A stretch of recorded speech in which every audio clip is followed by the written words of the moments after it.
What's up? Nice to meet you, my brother. Welcome back to the Sriracha world. Alright guys, today we're gonna target the first performance mod for our 350Z. Unlike doing the exterior, which is just completely rising out the car, this time we're doing real stuff. And when I say real stuff, I mean engine stuff. But there's one question that we really need to ask our 350Z before we start. Hey bro, you ever heard of China? China the country, yeah. Cause a China nut in your mouth. Oh my god, that sounds hella wrong. What is wrong with you? Sorry man, have you heard of Kenya? If you say another inappropriate joke, I swear to god I'm gonna— Can you suck it? No, I mean can you suck more air? In simple term, a car only needs three things for performance. First one is gas, second is spark, third is air. For gas, we can get better fuel injectors, but that means more money because gas price is crazy nowadays. So air will be the cheapest upgrade, but when people talk about air, they think about what? Turbo, supercharger? Nah, we don't do that stuff here. We're broke people. We do it the cheap way. Before I start the video, I really want to thank you guys for supporting me. In just like 1 month, I already gained 100 subscribers. I mean, do I expect more? Yeah, I want like 2,000 subscribers in a month, but I mean, I'm really satisfied and really grateful for people supporting me. In the comment, they say they like the video, they F with my stuff. Like, I'm surprised. So thank you very much. I'm still learning how to do all these YouTube stuff and video stuff and trying to make content out of my 9 to 5. So yeah, if there's any comment, suggestion, definitely let me know. And I appreciate all the positive feedbacks. I don't think there's ever a negative one. Yeah, but I realized 95% of you aren't subscribed. And if you watch the video and like it, I would really appreciate a subscribe because I think it helps me spread my content. I think if you get more likes or more subscribe, then YouTube will recommend it to people more. Maybe that's not how it works. So definitely let me know. But if you like it, let me know. Yeah, so air is definitely a big thing in cars. And there's two ways you can deal with air for cars for better performance. One is aerodynamic, which means how the car is made, the shape of it, how good it deals with airflow. Second thing, it's air injection. For 350Z, it's an NA car, meaning it's naturally aspirated, not forced induction. So air goes in without any extra step to pump in more air like a turbo or supercharger. We're gonna take advantage of that because this engine is known to blow if you put in too much pressure. But I want to keep it NA because I want to pass smog. This is still like my weekend spirited car. I don't intend to make it like not street legal, straight drift only, but I'm gonna do some drift mod maybe in a few months. Today we got 5 mods that will probably give us better aerodynamic and air induction for the engine itself. Theoretically, it should help with the car's performance by, I don't know, good enough. So my plan's very simple. I'm gonna put in the parts and rank them based on their performance and their steez factor. Is it nice or is it rice? Is it good? Is it worth the money? I'm gonna rank them. First mod, easiest to tackle, and I mean it's a maintenance thing anyways. We got air filter. I got this K&N air filter right here. I mean a lot of people would change it to a short ram intake or long tube headers. Short ram intake, you know, you're just sucking in hot air, so it makes good sound, but performance-wise, it's not so good. Long tube header, first up, you have to be carb legal, or else in California, you're just looking for troubles when getting pulled over. Second thing, long tube header, it might get wet, and no one really wants that. So for the best economic decision, I mean, this is the best. I mean, it's shrouded inside, no hot air is gonna go in. It's engineered to be like that. I mean, I literally tried a 75mm throttle body upgrade before with a short ram intake. Now, the throttle body over time gave me a check engine light for bad throttle body. Even I did the relearn. And also, you need a tune apparently. Plus you're sucking in hot air, what's the point?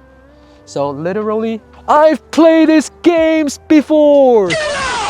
Yeah, so straight up K&N. I think they claim to add 5 to 10 horsepower. I mean, I'm too broke to go dyno testing, but I've seen like videos on Donut where they gain even like 10 horsepower. So I think that's a W. Shove it back in. And good thing is the K&N filter is cleanable, so you can reuse it basically forever. As simple as that, we got our first air intake mod done for performance. And this mod, based on a value of around like 30 bucks, I give it 5 big booms. Boom, boom, boom, boom, boom. Alright, second mod I'm gonna do is called a Plenum spacer for the 350Z. Not sure if you guys know what Plenum is, but this whole thing, clamshell up here, is the Plenum.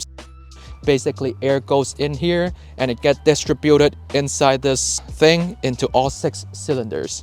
And one big flaw with the 350Z, the DE engine, basically the first generation design, is the first 2 cylinder, you can see, so it's like 1, 2, 3, 4, 5, 6, I believe, and air goes in through here, through the throttle body and comes in. And since this is the furthest, it actually chokes the engine a little bit because of the slope design of it. So a lot of people will put in a thing called Plenum spacer, which is an angled metal to clamp within the upper and the bottom plenum, which makes this whole thing a higher volume, as well as it will be less slanted.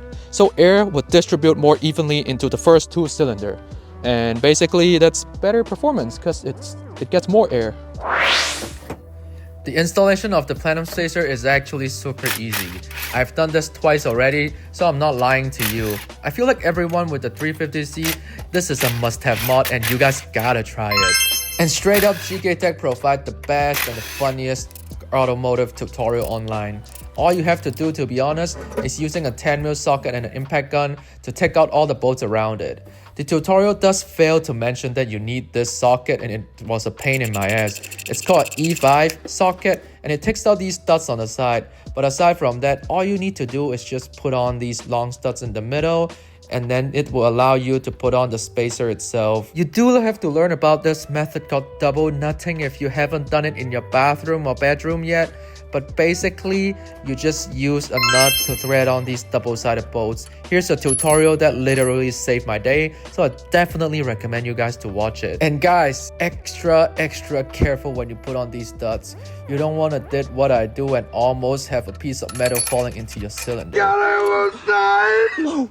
I almost died! That was so scary, thank you! Opening up the Plenum is not as scary as you thought as well, so don't be scared to try it, guys.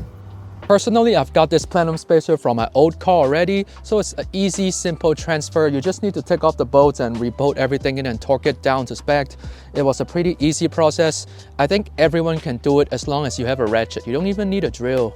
But yeah, this is a part from GKTech, and I personally really fuck with what they do.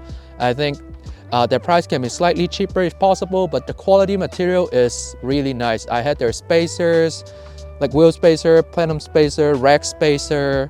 They do good stuff. It's a cool company. Definitely not drop ship, so you know they have their own quality. But yeah, for the Plenum spacer, I give it 5 big boom as well. Boom, boom, boom, boom, boom. All right, next mod, we got oil catch can. Oil catch can is more of a maintenance problem prevention mod. You know, all car engines has blow-by. And what blow-by means? Let me explain it to you. Blow-by is all the unwanted fluid coming from the crankcase, which you don't want to recycle back into your engine. An oil catch can is connected to the ventilation system of the crankcase, which will then filter the unwanted oil out and send in filtered air back into the engine. Oil catch can itself is already pretty beneficial to most cars anyways. I got this Mishimoto one on a second-hand price, which is pretty good deal. You just need to take off the original valve in the engine and then take off the power steering fluid rack. Not gonna lie, I have this blow-by catch can for almost 2 years already. For the first year, I basically got this much level of blow-by oil in it after I took it out for a checkup. So it's catching a lot of oil. And you know, if you got blow-bys, it's gonna dirty up your Plenum over time and cause problems. So I mean, there's cheap and expensive version out there. I got this for a good deal, so it looks aesthetically nice. This one, 5 booms as well. Boom, boom, boom, boom, boom. All right, next upgrade. I'm sure you guys have noticed already over the course of the whole video, but we got a carbon fiber vented hood. Yeah, I know it's rise as hell. I mean, people are like, it's not a race car, it's not a track car, you know? You don't need a vented hood. What if it rains? What if it everything? It's mad cringe. I know, but I told you guys I want to build a Super Leggera 350Z. We're gonna build this! And that's the exact model. So, I mean, it helps hot air to come out even though it's not turboed. But yeah, straight up, this looks insanely hot. This is full carbon fiber from Viz Racing. I actually got it off Marketplace. I traded OEM hood with $400 for this. Slightly more aerodynamic because this hood is actually more slanted than the OEM, although it looks like a DE hood. If you look back here, there's actually fans for the hood. So this hood is raised up actually more upward, and hot air comes out the window in some way. I mean, my car is never that hot as NA, but yeah. But I mean, it is performance, right? Hot air comes out. You don't want hot air in your engine, but you want it to stay cool, right? I think one of the biggest bonus is that you can sit in the car. You can literally see the fans. I mean, yeah, it clogs up some of the driving space. Like when you're sitting this low on a bucket seat, you already see less. And this thing blocked like, I don't know, 1/8 of the window, 1/10. But at least you can see it while you're driving.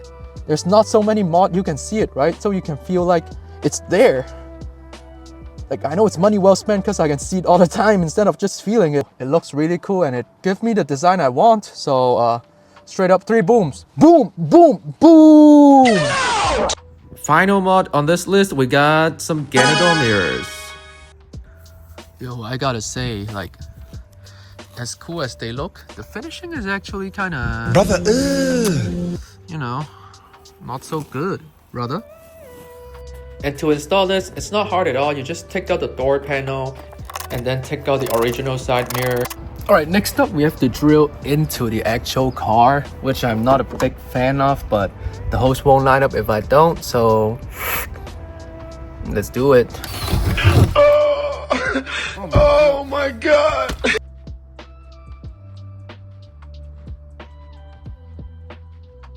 Bro, check this out. I just realized if you slam this door hard enough, the mirror moves. I mean, these mirrors are completely a Sigma Riz. This hole right here, not only does air fit in it, I think a lot of things else can fit in it. I mean, it's still air related. This is aerodynamic. Ganador mirror is supposed to be really good for, I don't know, R32. But this one looks cool. I mean, is it useful? No, but it doesn't make any sound when I'm driving. I would personally give it 2 booms for the price because it's like $100. Boom, boom. All right, guys, straight up, this is all 5 mod lists I'm doing for my car this time. They're all aero and performance of some sort. But let me know how you guys think about this video. With all these mods, I can surely take people to Gapplebee's tonight. By the way, some dude on Instagram DM'd me my car is clean. Dude, it got straight up mismatched panels everywhere. What do you mean clean? I feel like the standard of car community is dropping every day because of like respect all build. Dude, I'm not gonna respect all build. My build, it's not clean at all. Well, thank you guys so much for watching my video. Really grateful for all the 100 subscribers I have at this moment. And hopefully there's more. I'm gonna keep working hard to do more videos. So hope you guys like it and see you guys next time. Peace. Okay, raise your ya, ya, ya. Raise your ya,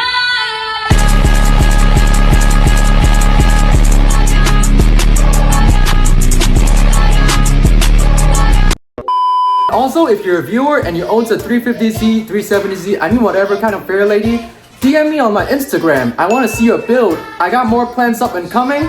Next episode, we got big wings coming. Stay safe out there, and I'll see you guys next time. Peace.